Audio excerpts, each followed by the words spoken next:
Բարև ձեզ հարգելի հեռուստադիտողներ, հետևորդներ 168 TV-ի եթերում երկու ջակատ ոդքասթի 131-րդ թողարկումն է։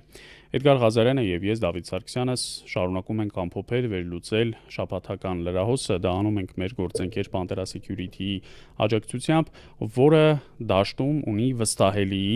համբավ եւ իր տասնամյակների փորձառությամբ շարունակում է ձեզ առաջարկել անվտանգության եւ պահնորդական բարձրակարգ ծառայություններ, թե Երևանում եւ թե մարզերում, թե իրական ժամանակում եւ տարածության մեջ եւ թե հեռավար։ Լինի դա կենտրոնացված տեսահսկման, VIP տիկնապահների տրամադրման ուղեկցման, ձեր գույքի, ընտանիքի անդամների, ուսումնական հաստատությունների, արտադրական ձեռնարկությունների, արժեքավոր այլ գույքի շուրջօրյա պահնորդության հետ կապված այս բոլոր հարցերով անվարան դիմեք 20-ամյա փորձառությամբ մեր գործընկերոջը Pantera Security-ին։ Մանրամասն տվյալներ կարող եք գտնել Pantera.am կայքում, սոցցանցերի Pantera անվանումով էջերում կամ զանգահարել 077 01 02 30 հեռախոսահամարով։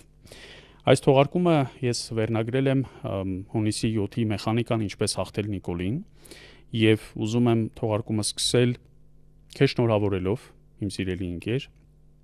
որովհետեւ դու բացի քո հասարակական ակտիվությունից այս փուլում նաև ընդգծված քաղաքական դերակատարում ես վերցնում քեզ վրա եւ միացել ես Ուժեղ Հայաստանի ուժեղ թիմին, որը ընդդիմության ընդգծված ֆավորիտն է, լոկոմոտիվն է այս ընտրություններում եւ ես մեծ հույս ունեմ, որ իդեմս այս քաղաքական ուժի ու նաև մյուս ընդդիմադիր, իրական ընդդիմադիր բևեռների հնարավոր է լինելու ընտրությունների միջոցով փոխել այս 8-ամյա չարաղետ ընթացքը եւ տա Աստված, որ դա իրականություն դառնա։ Որոշման նպատակը Նիկոլ Փաշինյանի իշխանությունից հեռացնելն, այսինքն որևէ այլ մոտիվ, որևէ այլ ցանկություն, որևէ այլ ծրագիր, քան այս թույլ ուժերով փոխարինելու գոյություն չունի։ Եվ հուսով եմ, որ մենք միասին մեր պայքարում հաջողություն կունենանք։ Այո, ես էլ այդ որոշման հիմքում այն է, որ իմ ակտիվությունը հասարակական պետք է ի վերջո արդյունք ունենա։ Իսկ մենակով հնարավոր չի արդյունքի հասնել։ Այսինքն Պարսեվակն է, չի ասում, պետք չի պատը մնա պատ, պատը մնա մի լավ ճակատ։ Հետևաբար պետք է, եթե որևէ մեկս ունի քիչ թե շատ ազդեցություն, հեղինակություն, ճանաչում, օգտակարություն, ապա մենք պիտի մեր ջանքերը մեկտեղենք եւ միայն այդ դեպքում կարող ենք հաջողության հասնել։ Եվ դրա համար էլ ես այդ որոշումը կայացրեցի։ Սամվել Կարապետյանն էլ բացարձակ հեղինակություն է ինքը հասարակության մեջ եւ այդ հեղինակությունը ինքը վաստակել է տարիների ընթացքում իր նվիրական աշխատանքով գործունեությամբ եւ ես հույս ունեմ, որ մենք իր առաջնորդությամբ իսկապես կարող ենք մեր հասարակության մեջ բան փոխել։ Ցավոք այն ինչ տեղի ունենում մինչ հունիսի 7-ի կարևոր ճակատագրական հանգրվանը շատ վատ սցենարների եւ սպառնալիքների ու մարտահրավերների դուռ է բացում մեր երկրի համար։ Մեր երկրի շուրջ արդեն երրորդ շաբաթն է սկսվում, որ շարունակվում է ծանր պատերազմ տարածաշրջանային բազմաթիվ դերակատարների ակտիվ մասնակցությամբ։ Ճիշտ է, պատերազմի ինտենսիվությունը փոքր-ինչ նվազել է, հարվածները ավելի թիրախային են, ավելի կոնկրետ եւ ուղղորդված, բայց դա բնավ չի նվազեցնում մարտահրավերների ու սպառնալիքների վտանգավորությունը մեզ համար։ Եվ մինչ մեր քթի տակ բռնկվում է այս նոր պատերազմը, մինչ Իրանը գոյաբանական խնդրի առջև է կանգնած եւ պետությունը չմասնատելու Իրանը որպես կրոնապետություն, իսլամական հանրապետություն ու նաեւ որպես միասնական ունիտար պետություն պահպանելու հրամայականի առջև է կանգնած, վարչախումբը շարունակում է պնդել, թե Հայաստանը մի անթափանց բաճկոն է հագել եւ աշխարհի տասնյակ քաղաքների գլխին այսօր պայթող ռումբերը երբևէ չեն կարող պայթել Հայաստանի քաղաքների գլխին, քանի որ Հայաստանը հավանաբար մեկ այլ մոլորակի կամ երկրի բնական արբանյակի լուսնի վրա է գտնվում եւ Հայաստանի տարածքում որևէ ռազմական գործողություն տեղի չի ունենում։ Երևի 44-րդ մասն էլ առհասարակ են մոռացել, որ դες պատերազմը եղել է Հայաստանում։ Ոչ միայն մոռացել են, այլև ստիպում են, որ մենք էլ մոռանանք։ Չէ, դա համարում են խաղաղություն։ Եվ երբ վարչախմբի պարագլխին հարց են ուղղում, որ օրինակ Արման Թաթոյանը տիեզերքից արված արբանյակային լուսանկարներով ապացուցում է, որ թշնամին մեր տարածքում զավթված հողում նոր դիրքեր է դրել եւ առաջ է եկել, ինքը ասում է հեգնում է։ Կարող է պատերազմ է զոհեր կան, ես չգիտեմ։ Ուրեմն եթե ես չգիտեմ, ուրեմն ոչ ոք չգիտի։ Եվ հետեւաբար որևէ պատերազմական գործողություն, որևէ սպառնալիք մեր սահմաններին չկա։ Դու մտածում ես, որ պատերազմը կարող է Պապիկյանն իմանա։ Այսինքն որտեղից պիտի իմանա։ Պիտի գտնվի նախ աշխատասենյակում, հրամանատարաշտաբային կետում։ դեպի ենթադրենք Գյումրի կամ Իջևան ուղևորվող ավտոբուսի մեջ նա որտուս պետք է իմանա պատերազմա թե չէ։ Բայց թե երկրի սահմանների շուրջ պատերազմական իրադարձություններ են ու պաշտպանության նախարարը կուկուռուզը բերանին գտնվում է մի հատ անհասկանալի դավաճանաբուսի մեջ, դու որտեղից պիտի իմանաս պատերազմա թե չէ, զոհեր կան թե չէ, դու պիտի նախ տեղում ելնես, որ իրավիճակը վերահսկես, հասկանաս։ Նույնը վերաբերում է նաև արտաքին գործերի նախարարին, որը զբաղված է նույնատիպ գործունեությամբ։ Նույնը Նույնը վերաբերում է այսպես կոչված եւ ցավոք սրտի արդեն խիստ անպատիվ դերակատարում ստանձնած Երկրապահ կամավորականների միության վարչության նախագահ Սասուն Միքայելյանին, որը մեր մոբ ռեզերվի հիմնական պատասխանատուն պետք է լիներ կամ լինի, եւ այդպես շարունակ։ Եվ քանի դեռ այս անձինք ներկուսակցական քարոզարշավով են, մոբ ռեզերվ որ ասում ես, դա ԱԳԼՃԿ-ների հետ ոչ մի կապ չունի, չէ՞, որովհետեւ ինքը կարծեմ հիմա ԱԳԼՃԿ-ների հարցում է բավականին մեծ պատասխանատվություն։ մեծ մոբիլիզացիոն ռեսուրս է։ Մեծ ռեսուրս ունի, պատասխանատու եւ իրավիճակին տիրապետում է։ Շատ ծանծաղամիտներ սկսեցին պնդել, թե իբր Ադրբեջանը կարող է ուղիղ ներքաշվել ընդդեմ Իրանի պատերազմի մեջ եւ կարող է նույնիսկ հարթակ դառնալ Իրանի դեմ, ասենք օրինակ ցամաքային գործողություն սկսելու համար, մինչդեռ մենք տեսանք, որ Նախիջևանում հրահրված սադրանքից օրեր անց ադրբեջանա-իրանական հարաբերությունները վերականգնվեցին, տեղի ունեցան հեռախոսազրույցներ բարձրաստիճան պաշտոնյաների միջև եւ Ադրբեջանը ընդհանուր հումանիտար օգնություն ուղարկեց Իրանի Իսլամական Հանրապետությանը, Սիմվոլիկ։ բայց կարևորը արեց այդ ժեստը։ Հենց այդ եմ ասում մեզ, այսինքն բավականաչափ ինքնիշխանություն եւ ֆունկցիոնալ աջակցություն չէր, էլ ուղղակի ցույց տալու այդ դիվանագիտական ժեստը։ Մենք դա էլ չարեցինք, որովհետեւ մեզ դա թույլատրված չէ։ Չէ, մենք ասեմ ինչ ենք արել, կներես էլի մի հատ փաստ։ Արադ Միրզյանի հեռախոսազրույցները ասեմ, մարտի 5-ին եւ 6-ին։ Ջերում Բայրամով, Ադրբեջանի արտգործնախարար, մարտի 6 Հական Ֆիդան, Թուրքիայի արտգործնախարար, մարտի 5-ին Բահրեյնի արտաքին գործերի նախարար, Միացյալ Արաբական Էմիրությունների արտաքին գործերի նախարար, մարտի 3-ին Քուվեյթի արտգործնախարար, Օմանի սուլտան, այսինքն բոլոր այն երկրներին, որոնց Իրանը հարվածել է նրանց տարածքում ամերիկյան ռազմաբազաներին, Արադ Միրզյանը նրանց արտաքին գործերի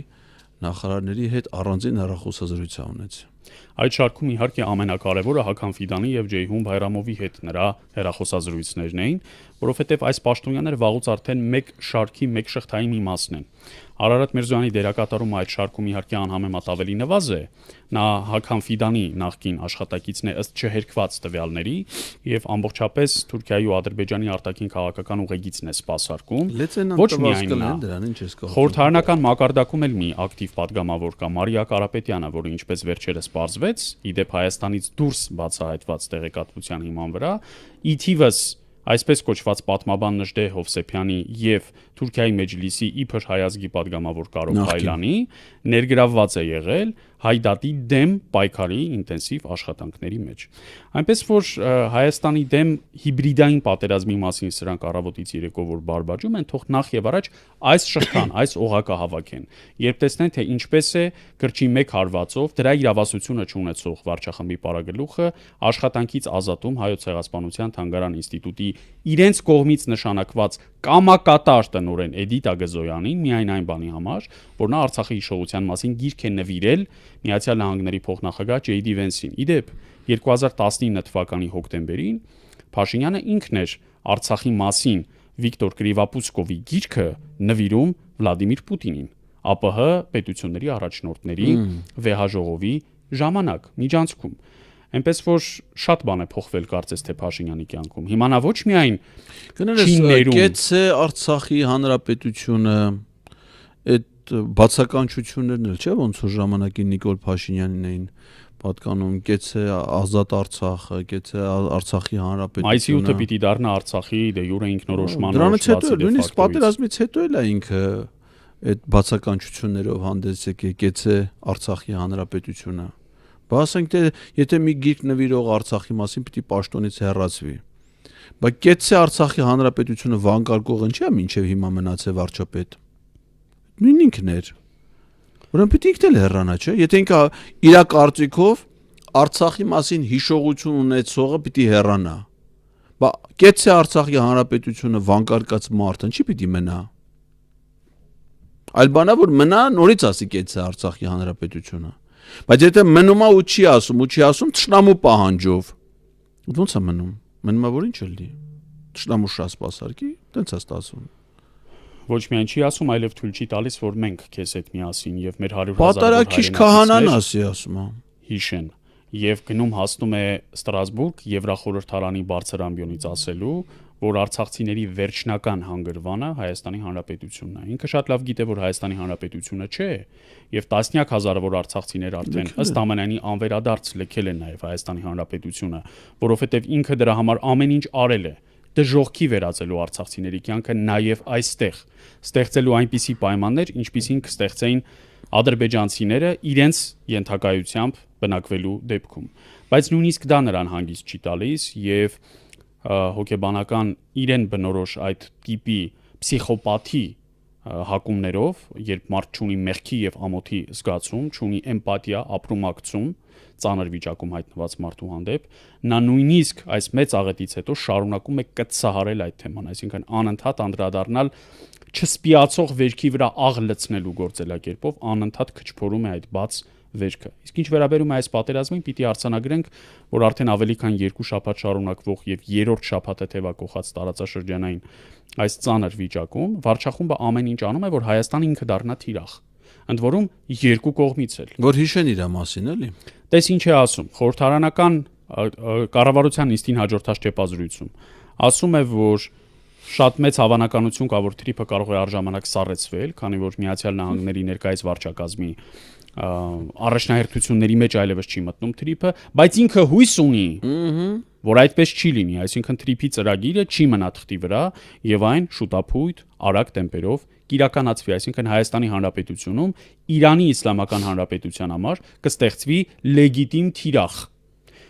Աստված է մեզ խնայել, որ 2026 թվականի մարտ ամսվա դրությամբ թրիփը կառուցված չէ, այլապես Հայաստանի հարավում մենք մի նոր կացա ենք ունենալու եւ Իրանը այն համարելու էր լեգիտիմ թիրախ ռմբահարելու ամերիկյան ռազմական ենթակառուցվածքը եւ կոնտինգենտը։ Իսկ այն ինչ արեց Ադրբեջանը այս օրերին Թուրքիայի ակտիվ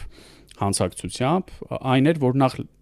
օրենսդրական հիմք նախապատրաստեց Հայաստանի հարավի նկատմամբ հետագա էքսպանսիոնիստական գործողության համար։ Եթե տեղյակ ես, Նախիջևանի սահմանադրության մեջ են փոփոխություն արել եւ Կարսի ու Մոսկվայի պայմանագրերից հղումը հանել են, այսինքն փաստորեն 1921 թվականի սահմաններն էլ ճանաչելի չեն Նախիջևանի ինքնավար հանրապետության համար։ Ալիևը հիմա գնում է Ադրբեջանը ունիտար միասնական պետություն դարձնելու ճանապարհով, ինչպես հիշում ես մի քանի տարի առաջ Նախիջևանի ավելի քան 30-ամյա կառավարչից ազատվեց եւ այնտեղ իր դրածոին է հիմա նշանակել որպես այդ հանրապետության ինքնավար հանրապետության ղեկավար, բայց իրականում նա իր կամակատարն է, իր կատարածուն է եւ որոշ տվյալների համաձայն Ալիևը շուտով Նախիջևանի ինքնավար հանրապետությանը զրկելու է իր այդ կարգավիճակից եւ այն դարձնելու է Ադրբեջանի ունիտար հանրապետության մի մաս, ճիշտ այնպես, ինչպես օրինակ Գերանբոյի, Քյուրդամիրի, Բաքվի, Նարդարանի եւ մնացած բոլոր շրջանները։ Եվ այդտեղ ահա շատ ավելի մեծ ախորժակ է բացվելու Ադրբեջանի կողմից ուղիղ ցամաքային կապ հաստատելու իր պետության մեկ այլ հատված Ադրբեջանի հետ, ասենք հիմա Նախիջևանի հետ։ Կալինինգրադը չունի, չէ՞, առանձին կարգավիճակ Ռուսաստանի համար, ինքնավար հանրապետություն չի, ոչ էլ ինքնավար մարզ է։ Կալինինգրադի մարզն է, Կալինինգրադ նախկին Քյոնիգսբերգ կենտրոնով։ Հետևաբար Ադրբեջանը շատ ավելի մեծ հիմա ախորժակով, շատ ավելի մեծ ինտենսիվությամբ գնում է Հայաստանի հարավը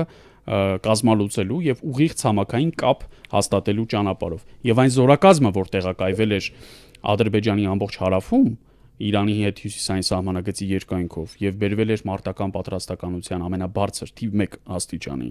բնավ Իրանի կամ իրանական այսպես կոչված սպառնալիքը չեզոքացնելու համար չէր։ Ադրբեջանում էլ Թուրքիայում էլ, իդեպ Թուրքիայի բարձրաստիճան պաշտոնյաները Նախիջևանում են այս օրերին, հենց այս պահին։ Շատ լավ հասկանում են, որ հենց հիմա պահն է եւ հնարավորությունն է եւ շատ մեծ հավանականություն կա Հայաստանի Հանրապետության հարավի որոշակի մասի ռազմակալման։ Իդեպ իրենք դա արդեն արել են եւ արել են վերջին ամիսների ընթացքում։ Արման Թաթոյանի լուսանկարները եւ արբանյակային հետազոտությունները փաստում են դա եւ Պաշտպանության նախարարությունը ու կառավարությունը որևէ հոդաբաշխ հերքում կամ պատասխան դրան չտվեց։ բայց շատ ավելի մեծ ցանկություն կա թշնամու կողմից հիմա օգտագործելով տարածաշրջանային այս խառնակ իրավիճակը, ի գիտություն ընդունելով նաև Փաշինյանի ժամեր առաջ ասածը, որ Միացյալ Նահանգների համար թրիփը այլևս առաջնահերթություն չէ, շատ հանգիստ կարելի է սեփական ուժերով բացել այդ ցամաքային միջանցքը, հաստատվել Հայաստանի ծայր հարավում, Մեղրի ագարակի շրջաններում եւ դա պատճառաբանել ռազմական անհրաժեշտությունից ելնելով, այսինքն Ադրբեջանը կարող է ասել, որ այդ ուղղությամբ այդ տարածքից ինքը օրինակ ցամաքային ներխուժման սպառնալիք է տեսնում եւ դա կանխելու համար է, որ նման գործողության է դիմել։ Ուրեմն քո ասածների որպես ենթադրություն, որպեսզի դա չընչի մեր հեռուստադիտողների համար, փաստական իրադարձությունների հաստատումը։ Իրանում ստեղծված իրավիճակով պայմանավորված փաստացի փակվել է Իրան-Ադրբեջան ցամաքային սահմանը։ Եվ եթե մինչև հիմա Ադրբեջանը Նախիջևանի հետ ցամաքային կապ ապահովում էր Իրանի միջոցով, հիմա այլևս դրա հետ կապված կան լուրջ ֆիզիկական դժվարություններ եւ արգելքներ։ Իշխանական քարոզիչներից մեկը, որը հանդիսանում էր ադրբեջանական քաղաքասարակության ներկայացուցիչների Հայաստան ներմուծողը, Խաչատուր Սուքիասյանը բենզինի ներմուծման հետ է կապված, բայց հիմա Հայաստան բենզինից բացի Ադրբեջան ներմուծում է նաև Ադրբեջանից Հայաստան ներմուծում է նաև հենց ադրբեջանցիների։ Եվ այդ ադրբեջանցիների ներմուծումով զբաղվում է Արեգ Քոչինյանը, որը եղել է Արմեն Գրիգորյանի մամուլի խոսնակ եւ հիմա ինչ-որ անհասկանալի ՀԿ-ի ղեկավար։ Եվ նա ինչ է ասում մի քանի օր առաջ, ասում է, քանի որ Իրանի եւ Ադրբեջանի սահմանը փակվել է, ադրբեջանցիները Նախիջևան գնալու Իրանով հնարավորություն չունեն, Հայաստանը պետքա ցուցաբերի բարի կամքի դրսևորում եւ ցամաքային հաղորդակցման հնարավորություն տա Ադրբեջանին Նախիջևանի հետ հաղորդակցվելու համար։ Ես չեմ հիշում իհարկե, որ Արեգ Քոչինյանը 2023 թվականի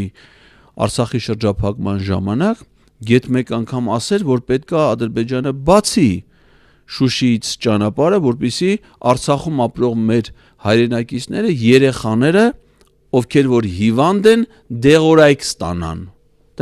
Բայց հիշում եմ, որ այդ ճանապարհը փակած աղավնի սատկացրած կինը ադրբեջանցի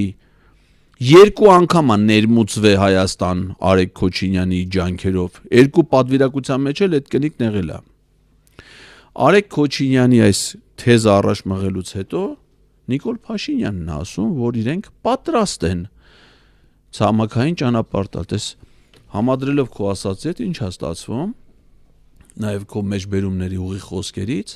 որ թրիփի նկատմամբ այլևս հետաքրությունը կորավ, թրիփի մասին էլ չենք խոսում, թրիփը ինչ էր ենթադրում էս փուլում, երկաթուղային հաղորդակցություն։ Հիմա անցնում են առաջ, մի քայլ առաջ են անցնում, ադրբեջանցիներին տալիս են ցամաքային ճանապարհ ավտոմոբիլային, երկաթուղին հələ պահանջում էր ծախսեր, ներդրում,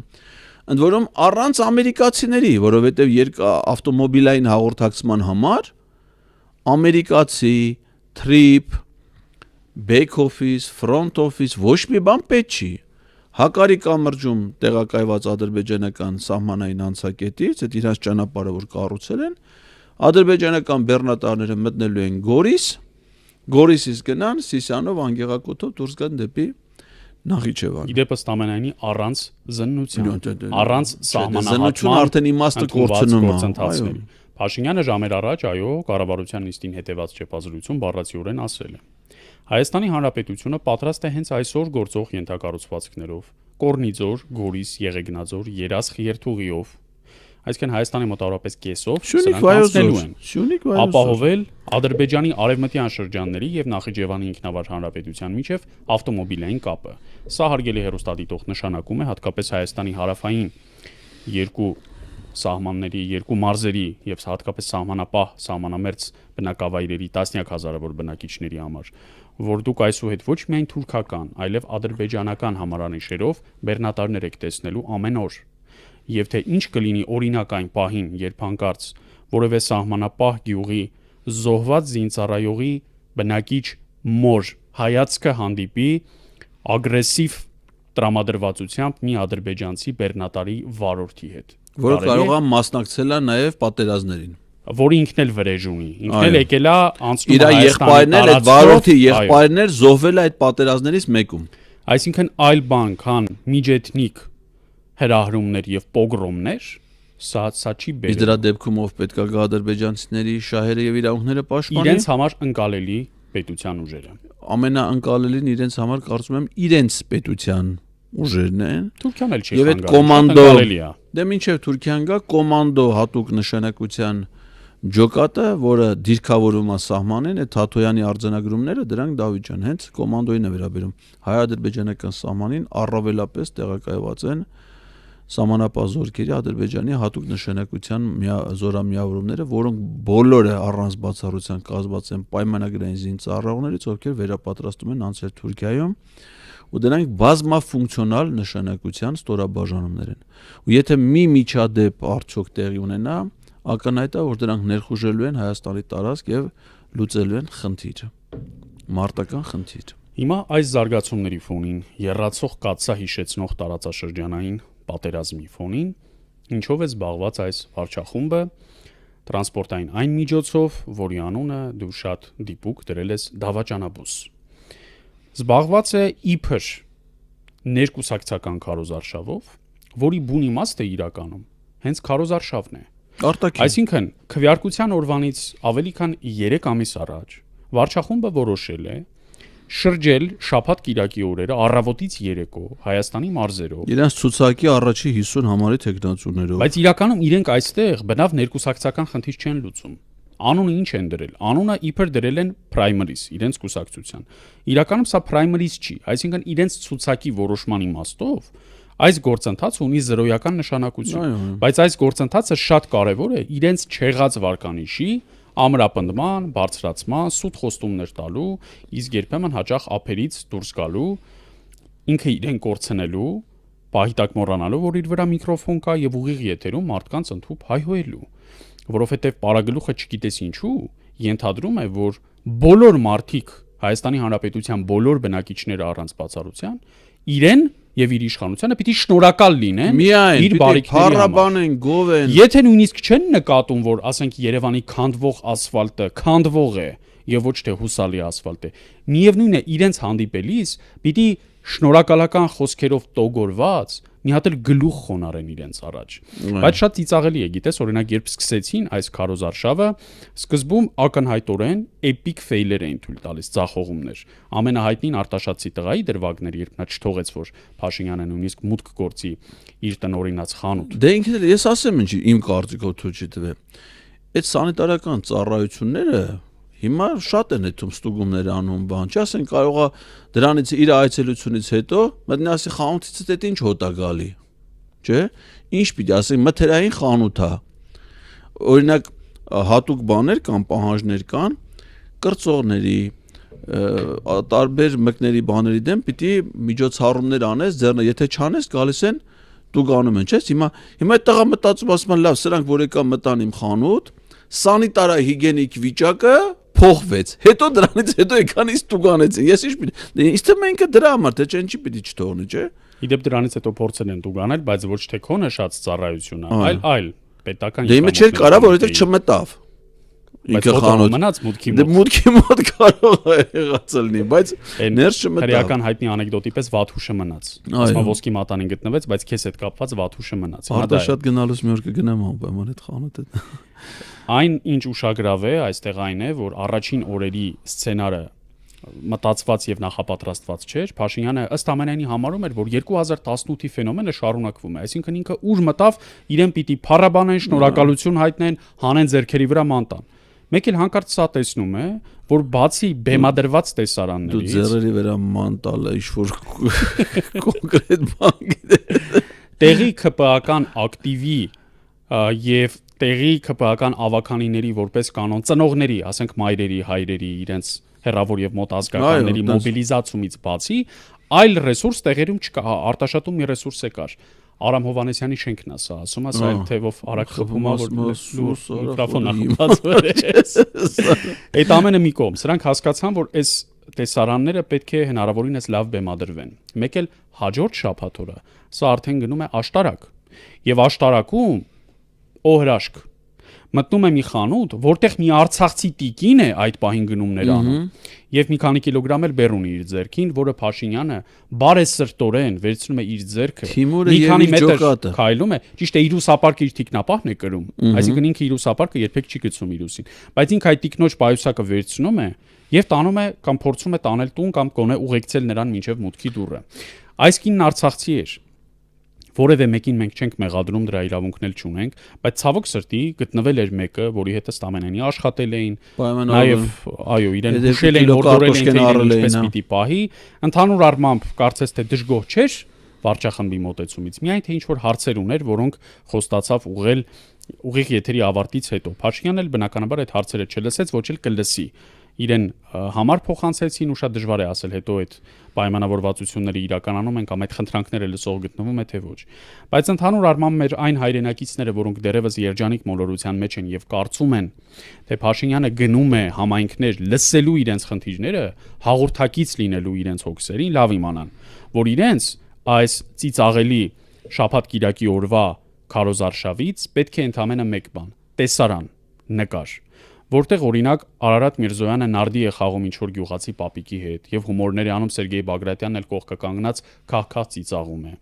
Պետք են այո ավտոբուսի ներսում արված կուկուրուզ կրծելու կամ պերաշկի ուտելու տեսարանները, ապա եւ սուջուխ ուտելու, այդ ամենն է պետք։ Մարդիկ նրան, հայ մարդիկ, Փաշինյանին եւ վարչախմբին խորապես չեն հետաքրքրում։ Եվ մենք մեր հորդորն ենք հղում մեր հայրենակիցներին, այս էլ որերորդ անգամ անընդմեջ, որ այս ամենի ստատիստը չդառնան։ Մի բան է, երբ դու գիտակցաբար ես մտնում դրա մեջ, ինչպես ԿՊԱ-ական տեղական ավականիների մերձավորները, բարեկամները, օրինակ, հետո մեր շատ լրագրող գործընկերներ պարզում են, որ այս մեկը ավականու այս ինչ ԿՊԱ-ական անդամ է, ասենք մայրն է կամ տատը։ Եվ պարզ է, չէ՞, որ ընտանիքի անդամը գնացել է, հորդորել է, խնդրել է, ասել է կմոտենաս անպայման, մի հատ էլ Փաշինյանին կհորդորես, կասես այդ գաստրոլյորներին չթողես մասնակցի ընտրությանը, Սամվել Կարապետյանի կուսակցությանը չգրանցելու հող են նախապատրաստում, իբր ժողովրդից եկող ազդակներով ու տրամադրություններով։ Բայց իրականում ցավոք սրտի գտնվում են նաև մեր մոլորյալ հայրենակիցներ, որոնց թվում է, որ երբևէ իրենց դուռը չեկած իշխանության ղեկավարը մեկ էլ ու հանկարծ իր ոտքով եկել է իր տուն, իր խնդիրը լսելու, իր հոգսը կիսելու, իր բեռը թեթևացնելու։ Չխաբվեք, սիրելի հայրենակիցներ, որովհետև անդառնալիորեն եւ հերթական արդեն երրորդ անգամ զղջալու եք,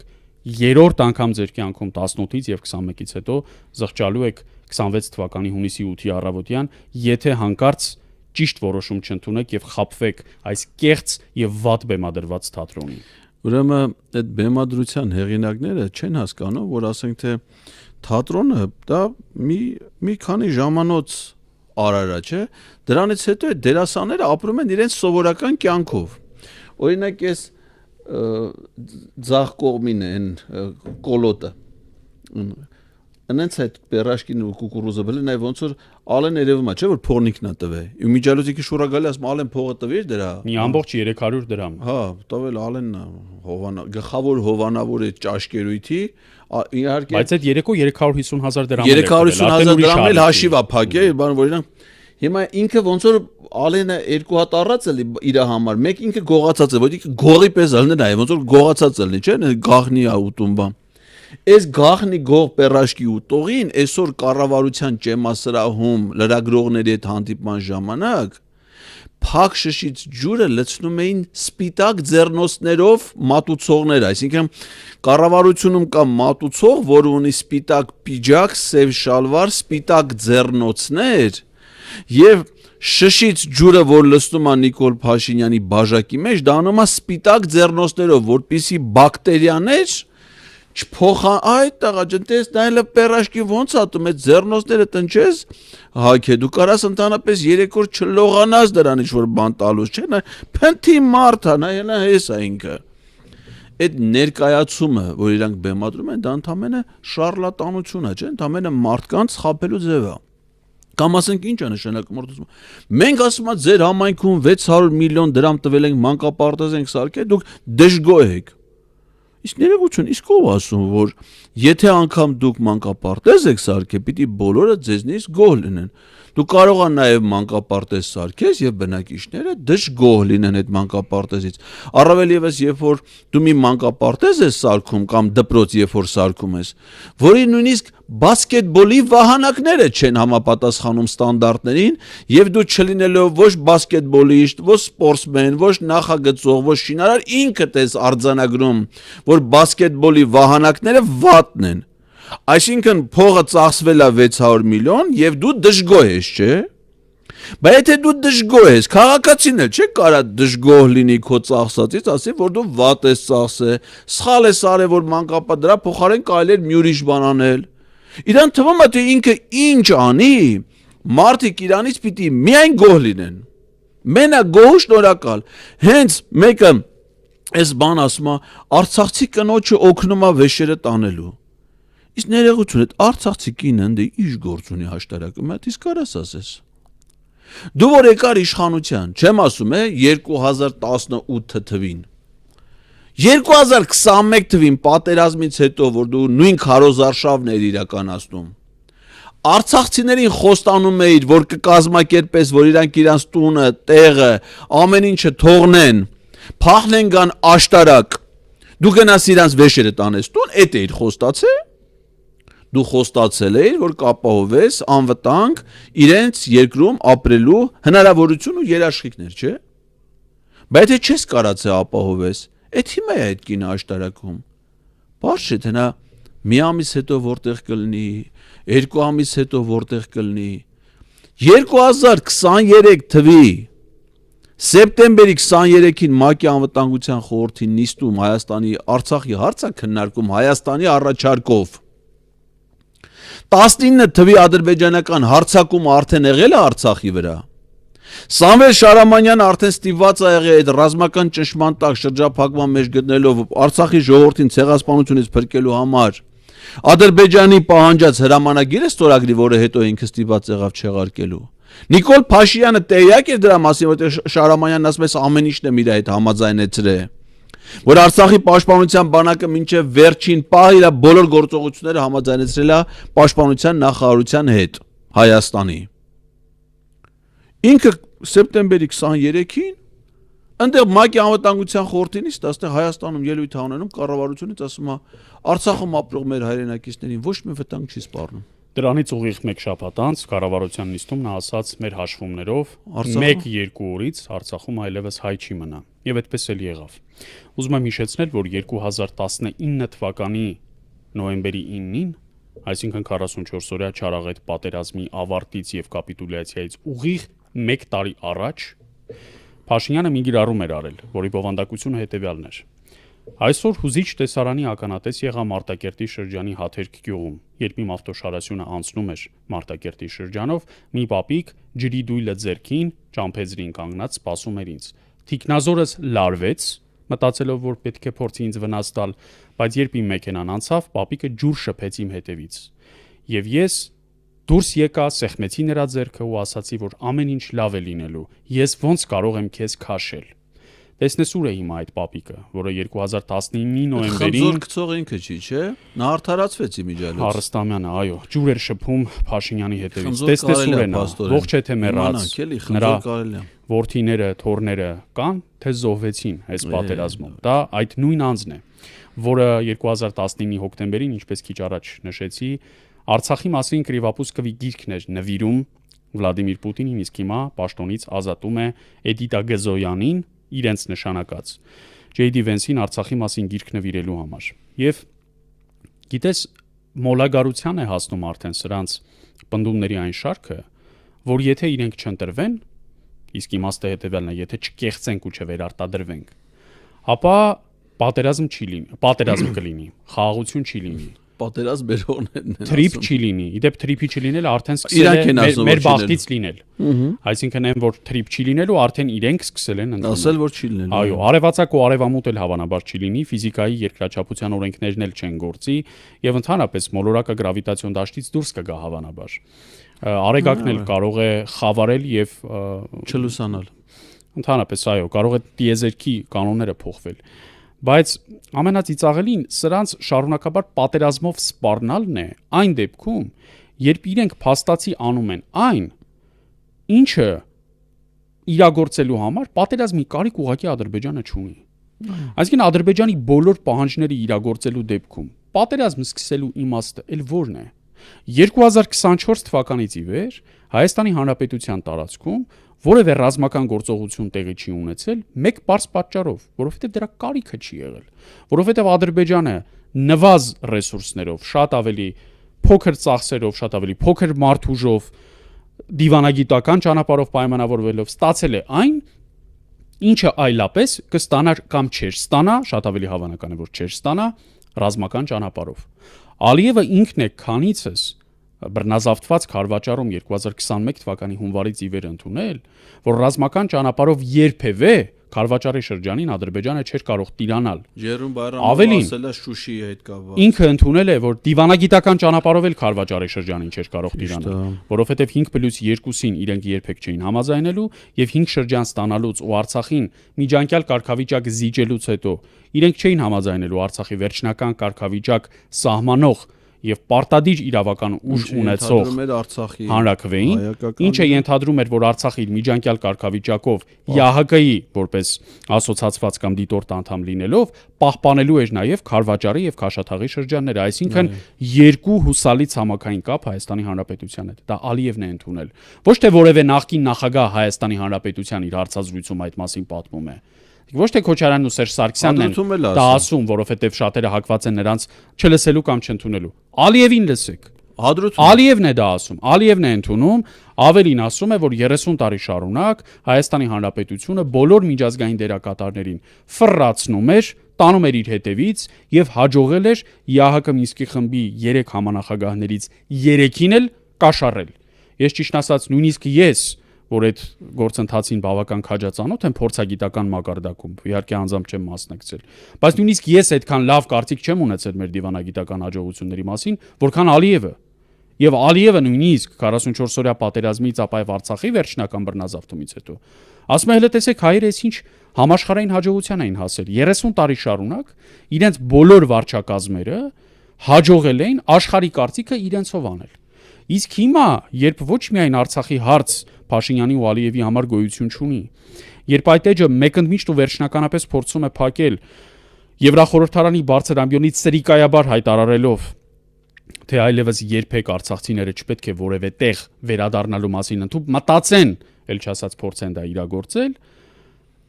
սրանք մյուս ձեռքով էլ սպառնում են պատերազմի մոտալուտ վերսկսմամբ, եթե իրենք չվերարտադրվեն։ Բա ասում եք խաղաղության դարաշրջանը արդեն եկել է։ Բա ասում ես խաղաղության այսպես կոչված պայմանագիրը նախաստորագրված է, հերիք չի, մի հատ էլ մարտահրավեր ես նետում մնացյալ բոլոր ուժերին, անդիմադիր ուժերին, ասում ես քո սիրելի Պետրոս Ղազարյանի կամ մյուսների շուրթերով, ասում ես դուք որ եկաք խաղաղության պայմանագիրը չեղարկելու եք, նա խաղաղության պայմանագիրը ստորագրված չի, որ չեղարկել։ Ավելին, խաղաղության պայմանագիրը, որը հիմա նախաստորագրված է, ըստ Վիեննայի կոնվենցիայի, նախաստորագրված ցանկացած փաստաթղթի մեջ կարելի է փոփոխություններ անել, դրույթներ ավելացնել կամ պակասեցնել։ Հետևաբար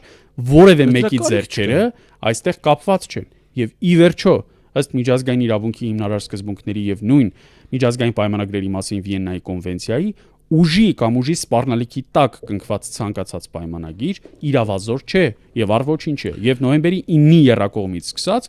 բոլոր փաստաթղթերը այդ ճակատագրին կարող են արժանանալ։ Դավիթ ջան, հիմա ես իմ մեկնաբանությամբ հաստատում եմ քո տեսակետը, որ խաղաղության պայմանագիր կոչվածը ոչ միայն ստորագրված չէ, այլ որ չի ստորագրվելու։ Մի հատ, բայց արտգործնախարարի սրտիկին նա եղել։ Դա դիվանագիտություն է։ Դա հին դիվանագիտական ժեստեր է։ Մի Վիեննայի կոնվենցիայում առաջի հավելվածում դա կա։ Ուրեմն թե ինչու չի ստորագրվի խաղաղության պայմանագիր ընդհանրապես։ Իլհամ Ալիևը այս վերջերս ասած 3 հայտարարել է, որ խաղաղության պայմանագիր կստորագրվի, եթե Հայաստանը հրաժարվի անկախության հռչակագրից։ Դրան զուգահեռ նույն օրը Նիկոլ Փաշինյանն ասել է այդ ճեպազրույցի ժամանակ, որ սահմանադրական փոփոխությունների ըստ էության գլխավոր թիրախը դա անկախության հռչակագիրն է, որը չպետք է արտացոլվի սահմանադրության մեջ։ Հիմա եթե, այսինքն պարզա դառնում են 1000 տարվա մեր ընդհանուր տեսակետը, որ սահմանադրությունը փոխվում Ալիևի պահանջով, միակ գլխավոր նպատակը հռչակագրից հրաժարվելն է։ Հիմա եթե Հայաստանը Փաշինյանը կատարի Ալիևի այս պահանջը, այսինքն մենք ունենանք նոր սահմանադրություն առանց հղման անկախության հռչակագրի, նշանակում է, որ այս պետությունը հիմիկվա, որը կոչվում է Հայաստանի Հանրապետություն, վերանում է։ Պետք է ստեղծվի նոր Հայաստանի Հանրապետություն։ Իդեպ ՔՊ-ի համաժողովում հենց տենց էլ բանաձևել են, չէ՞, իրենց հռչակագրով 4-րդ հանրապետության ստեղծում։ Այսինքն Ալիևն ինչ ասելու այդ ժամանակ։ Ասելու է, որ հիմա էլ մենք չենք կարող ստորագրել խաղաղության պայմանագիր, որովհետև այն երկիրը, որը նախաստորագրել էր այդ պայմանագիրը, վերացել է։ Պարզա չէ։ Այսինքն Ալիևը շատ գրագետ, պարզա չէ, որ իր համար մարդիկ են աշխատում։ Ալիևի արտգործնախարարը Արադ Միրզոյանը չի, իր տեղակալը Վահան Կոստանյանը չի։ Այնտեղ մի քիչ ոնց որ ավելի լուրջ են վերաբերվում իրանց կարևորագույն կենսական խնդիրներին։ Դրա համար այսպիսի հերթականություն են սահմանել։ Այդ խաղաղության պայմանագրի մեջ նախաստորագրած գիտես չէ գրած, ասում է այս պայմանագրի ստորագրումից տեղը թողածա օր հետո, իսկի օրերի քանակն է գրած, չէ՞, գրած 30 օր հետո։ Հայաստանի եւ Ադրբեջանի միջև կհաստատվեն դիվանագիտական հարաբերություններ։ Տեղը բաց է թողած, օրինակ կարա լինի 3421 օր հետո։ Բայց իրականում նորմալ պետությունները եթե միմյանց հետ նորմալ հարաբերություններ են սկսում, հարաբերությունները սկսում են դիվանագիտական հարաբերություններ հաստատելու մասին արձանագրություն ստորագրելուց։ Ինչպես հիմա Հայաստան անում է աֆրիկյան տարբեր երկրների հետ ու նաև խաղաղօվկիանոսյան կղզիների։ Տեսել ես Նաուրու, Պալաու, ինչ ասած են աֆրիկյան մոռացված պետությունները, հերթով։ Ռուանդայի հետ էլ ա եղել, էլի կարեմ, չեմ հիշում այդ երկրների անունները չէ։ Սվազիլենդ։ Հիմա Սվազիլենդի հետ հարաբերությունները հաստատելուց միած սկզբից Պաուլ Հովհաննիսյանը կնքում է դիվանագիտական հարաբերություններ հաստատելու մասին արձանագրություն, հետասատա պիտի բերեն ազգային ժողով վավերացի, նոր դրանից հետո անցնեն այլ պայմանագրերի կն։ Ես ուզում եմ հասկանամ, եթե աշխարհի բոլոր երկրների հետ, այդ թվում Սվազի ինչ? Լենդի հետ։ Սկսում է հարաբերությունները դիվանագիտական հարաբերություններ հաստատելու։ Ադրբեջանի հետ ինչի է լինում հակառակը։ Անկամ Թուրքիայի հետ, երբ որ դեռ Սերժ Սարգսյանը նախաձեռնել էր այդ գործընթացը, Նալբանդյանը երբ որ Ցյուրիխում ստորագրեց արձանագրությունը, առաջի արձանագրությունը դա դիվանագիտական հարաբերություններ հաստատելու մասին այսինքն պետությունների միջև հարաբերությունները դրանից է սկսում։ Իսկ երկրորդը երկկողմ հարաբերությունների զարգացման մասին արձանագրություններ, որոնք միաժամանակ պիտի կնքվեին, այսինքն տրամաբանական հիմքը պիտի դնես, որ հետո շարունակես։ Ստե ասում եմ, մի հատ դու պիտի սա ստորագրես, նախաստորագրես, հետո գնաս քո երկրի գլխավոր օրենքը ձևակերպես այնց, որ հրաժարվես այն փաստաթղթից, որով հիմնադրվել է այդ պետությունը, որ հետո ինքը ազատ ասի, գիտես ինչ այդ պետություն չկա։ Իսկ եթե այդ պետությունը չկա, ապա ինչա տեղի ունենում եւ ինչի են հիմա զորքեր կուտակվում Հայաստանի սահմանին։ Ինչի է Նիկոլ Փաշինյանն ասում, բերեք առանց պատերազմի Գորիսով անցեք գնացեք Վայոց ձորով, որովհետեւ Նիկոլ Փաշինյանը 2024 թվականի օգոստոսի 30-ին առաջին անգամ, դրանից հետո 2024 թվականի սեպտեմբերի 12-ին ԱԳՆ Երևանյան հորիզոններ համաժողովի ժամանակ, դրանից հետո 2024 թվականի նոյեմբերի 12-ին իր սափրվելու օրը, դրանից հետո Armen Press-ին տված գրավոր հոդվածում իր կողմից հրապարակված հարցազրույցում ասում է նույն միտքը Ադրբեջանի առաջին հանրապետության սահմանադրության մասին, որը հիմիկվա Ադրբեջանի գործող սահմանադրությունն է եւ որով Հայաստանի գործող տարածքի 60-ից 70%-ը,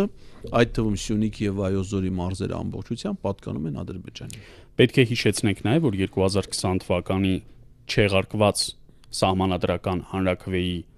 քարոզչանյութ որպես բաժանվում էին այսպես կոչված հպարտ քաղաքացու անձնագրեր, որոնց դիմերեսին Հայաստանի եւ Արցախի միացյալ քարտեզներ։ Սա եւս ժամանակին ԿՊ-ի քարոզչանյութ է ծառայել եւ այն բրոշը, որը Փաշինյանը որպես քարոզչանյութ օգտագործում է հիմա եւ դրանով Եթե մեր հեռուստադիտողները նայելու հնարավորություն ունեն այս հիմնական պլանի վրա, այս քո ասած եւ հիմա արդեն առանց Արցախի քարտեզի ուրվագծով ներկայանում է Եվրախորհրդարանի նիստին եւ կամ եվրոպական առաջնորդների հետ լուսանկարվում է, Մակրոնն էլ հիանում է այդ քարտեզով։ Լավ իմանա, իդեպ Մակրոնը հենց այդ քարտեզի ավելի ճիշտ դրանից Արցախի անջատման գերեզմանա փորերից մեկն է։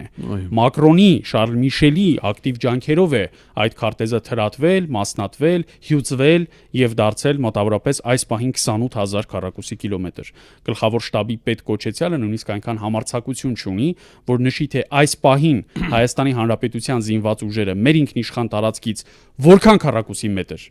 վերահսկողություն ունեն, որքան քառակուսի կիլոմետր եւ որքան քառակուսի մետր, մետր առ մետր։ Դե կարող է հաղորդակցությունը կորել է, ասենք օրինակ դիրքեր կան, որտեղ մեր զինծառայողները մարտական հերթապահություն իրականացնելու համար բարձրանում են ադրբեջանցիների թրի տակով։ Նրանք զննում են, նույնիսկ փամփշտակալներն են նայում մեր ինքնաձիգների եւ Աստված մի արած թե մարտական գործողություններ սկսելու դեպքում նրանք այնտեղ շրջափակման մեջ են հայտնվելու, միանգամից պատանդ են դառնալու։ Ամբողջ առաջնագիծ այդ վիճակում այն մի քանի շինությունները, որ գնում է ցուցադրում է իտես տշնամու թե ինչ են կառուցել, դրանք թիկունքում գտնվող շինություններ են։ Սահմանային առաջնագծում դիրում է անտեր վիճակ։ Անտեր վիճակ։ Ու այդ Թաթոյանի արձանագրումները դրանք պատահական չեն։ Թաթոյանը մինչև հիմա նույնիսկ երբ որ մարդու իրավունքների պաշտպան էր, ես շատ լավ եմ հիշում ոնց էր գնում հայկական գյուղեր, մարդկանց սեփականության վկայականներով, չափում, նայում, տեսնում ոնց էր մարդու տունը մեջտեղից կիսվել, տունը միտեղ մնացել, գոմը միտեղ մնացել, ոնց են ադրբեջանցի զինվորները արդեն հայտնվել հայկական Սյունիքի մարզի գյուղը։ Թաթոյանը այն ժամանակվանից է այդ խնդիրներով զբաղվում, նոր չի ինքը այդ թեմաների մեջ։ Ու հələ Թաթոյանի ասածներից ոչ մեկը սխալ չի եղել։ Ու ես չեմ հիշում, որ Պապիկյանի կամ Պաշտպանության նախարարության ասածներից մեկը մինչև հիմա ճիշտ եղած լինի։ Բացառությամբ Արծրուն Հովհաննիսյանի գրառումները, երբ որ նա հանդես էր գալի որպես Պաշտպանության նախարարության ներկայացուցիչ։ Մենակ Արծրունի ասածներն է ճիշտ եղել մինչև հիմա։ Մեկ էլ Սուրեն Պապիկյանի եւ Ալեն Սիմոնյանի Աղդամյան ցակման մասին վկայությունների ենք հանդիպում, որոնք առ այս պահը հերկված չեն։ Ամեն դեպքում լուսանկարները պահպանված են։ Եվ եթե իրենք իրենց ծննդաբանությունը մի քիչ փորփրեն, կարող է պարզվի, որ ասենք Աղդամի ադրբեջանցի առևտրականներ կան նրանց գեներում։ Աղդամը հայտնի էր իր մեծ շուկայով, Անդրկովկասի ամենամեծ շուկան էր գտնվում ադրբեջանական 3-րդ քաղաքում Աղդամում, իսկ քանի որ նրանք պնդում էին, որ իրենք աղդամցի են, ապա միգուցե եւ պետք է պարզել, հատկապես Սուրեն Պապիկյանի ու Ալեն Սիմոնյանի որ կողմի արմատներն են Աղդամի գնում շուկայի հետ հասնում կապված լեգենդներ էին ժամանակին պատտվում, ասում են, որ Աղդամի շուկայից կարելի է օծի ձուել առնել։ Կարող է դրանց առել են ընդեից։ Ուղղակի իրանց ընդից են առե, ոչ թե իրանք ընդե ծնվել են, այլ իրանց ընդե ծախել են։ Հնարավոր է։ Չեմ դա որպես Հետո պնդում տարիներանց ձվից դուրս են եկել։ Կարող է։ Ու հիմա դեպի հետ են եթում, որովհետև իրանց բանը որ նայեմ ես կյանքի իրադարձությունները։ Ասենք օրինակ մարդը սկզբից նշանվում է, հետո ամուսնանում է, հետո երեխաներ ունենում, բան, օրինակ մարդկա մոտը լրիվ հակառակն է։ Երեխան ունենում է, բաժանվում է, հետո նոր նշանվում է։ Ասենք լրիվ հակառակ հիմա առաջիկա օրերին այդ դեպը որ նայես, պիտի Ալեն Սիմոնյանի ատամ հատիկը լինի։ Մոտ ապագայում։ Աղդամ ասացինք, ես հիշեցի Արցախյան իմ հարյուրավոր այցելություններից ամենավառ հուշեր արթնացնողները եղել են ոչ թե ստանդարտ ավանդական տուրիստական ուղղությունները, ասենք Գանձասար, Շուշի կամ Համարաս, այլ Տիգրանակերտը։ Տիգրան մեծի հիմնած 4 քաղաքներից այն միակը, որի տեղը հաստատագրված եւ ապացուցված էր, որի Բերդաքաղաքի պեղումները տևեցին ուղիղ 15 տարի։ 2005 թվականին Ռոբերտ Քոչարյանի եւ այն ժամանակա Արցախի նախագահ Արկադի Ղուկասյանի նախաձեռնությամբ Համլետ Պետրոսյանի արշավախումբը այդտեղ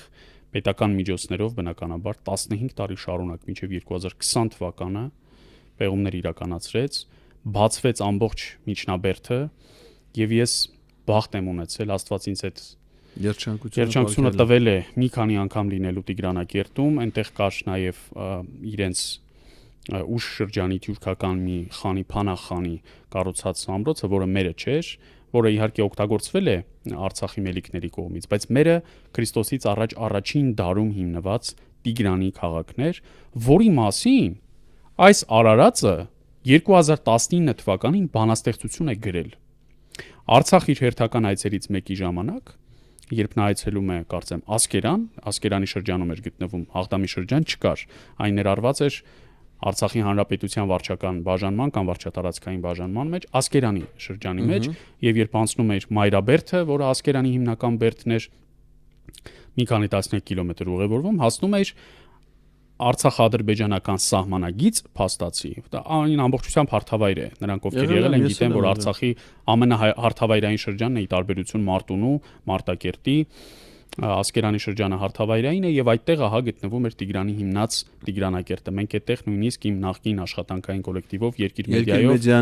ամանորյա հրաշալի մի միջոցառում ենք նկարահանել 16 թվականի նոյեմբերին ապրիլյան պատերազմի մասնակիցների մասնակցությամբ։ Ես հիմա պատմում եմ ու շաքարվում եմ, որովհետեւ շատ հակասական զգացողություն է հիմա քեզ տիրում։ Ու երբ բարձրանում էիր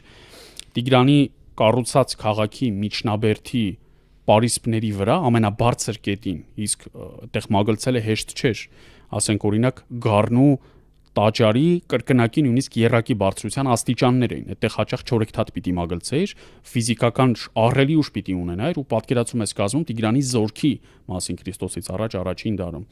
Հասնում էիր ամենաբարձր կետին, դիմացդ փռված էին Աղդամի ավերակները, որոնք ամբողջությամբ հայկական վերահսկողության մեջ կային։ Նույնիսկ ապշելու բան էր, որ այդ ավերակների մեջ որոշ արցախցի ընտանիքներ կային, ապրող մարդիկ, որոնք դուրս չէին գալիս այդտեղից, նույնիսկ Ասկերան չէին տեղափոխվում։ Բայց այդ քաղաքը ավերվել էր հայկական զինուժի կողմից 93 թվականի հուլիսին եւ այդպես ավերակ էլ թողնվում էր գիտակցաբար։ Նախ որովհետեւ հակամարտության համապարփակ կարգավորման դեպքում այդ տարածքը պիտի հանձնվեր Ադրբեջանին, բայց քանի որ դրա իրատեսական հնարավորությունը շատ ցածր էր, նաեւ սիմվոլիկ իմաստ գրեթե զրոյական, հենց դա եմ ասում։ Ինչպես իմ շատ սիրելի մայստրոն Ալվարդ Պետրոսյանը կասեր, ես տեսա հայի կողմից ավերված առաջին թուրքական քաղաքը եւ հոգիս փառավորվեց, որովհետեւ դա թուրքին ամեն անգամ պիտի հիշեցներ, թե ինչ է լինելու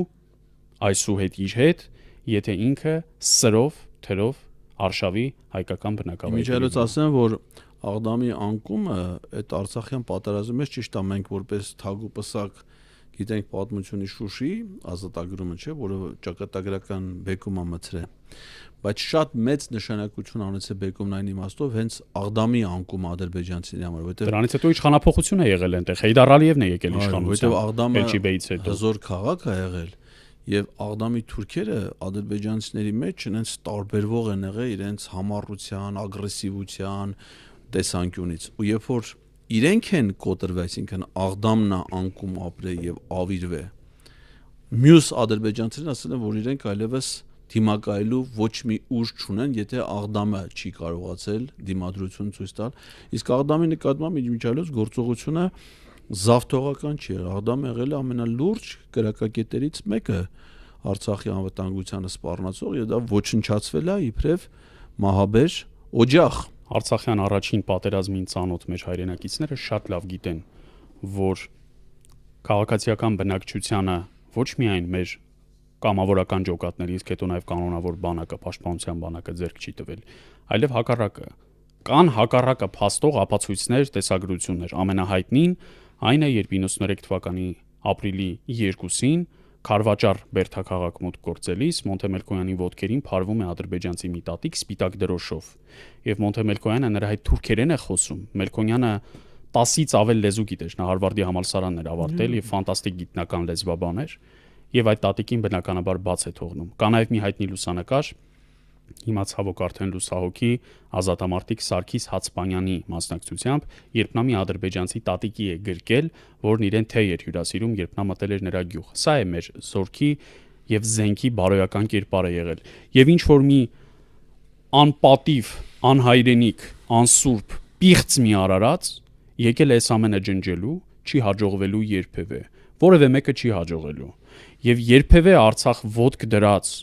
այդ պատերազմի գետ մեկ դրվագի մասին կարդացած, դա վերապրած, առավելևս այդ պատերազմին մասնակցած, նույնիսկ թիկունքային ապահովում մատակարարած, ել չեմ ասում այնտեղ ապրած, մեր 100 հազարավոր հայրենակիցների կյանքն ու կենսագրությունը ոչ գրչի մեկ հարվածով, ոչ նույնիսկ բանտային ճաղերի հետևում, ինչպես մեր սիրելի Աշոտ Մինասյանը, Աշոտ Երկաթը, որ բացառապես ազատամարտիկ լինելու բերումով է այսօր անազատության մեջ, չես մոռացնի եւ գալու է օրենքի առաջ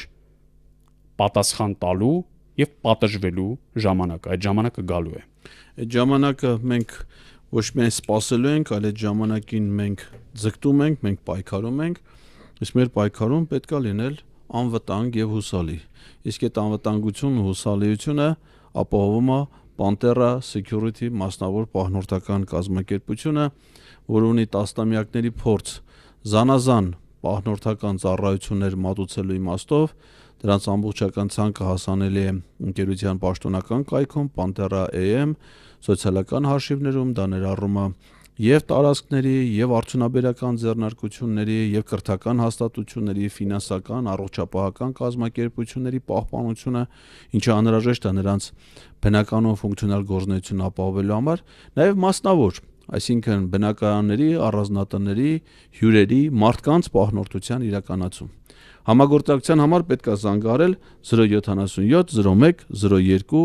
30 հեռախոսահամարով եւ Pantera-ն կապահովի ձեր անվտանգությունը։ Այսքանը հարգելի հեռուստադիտողներ, հետևորդներ, երկու ճակատ ոդքասթի 131-րդ թողարկումն էր 168 TV-ի եթերում։ Էդգար Ղազարյան, Դավիթ Սարգսյան, սիրով ձեզ համար ամփոփեցինք շաբաթական լրահոսը, դա կանենք նաև պատրաստակամորեն մյուս ուրբաթ մեր ավանդական 21-ից 21-ին ցտեսություն։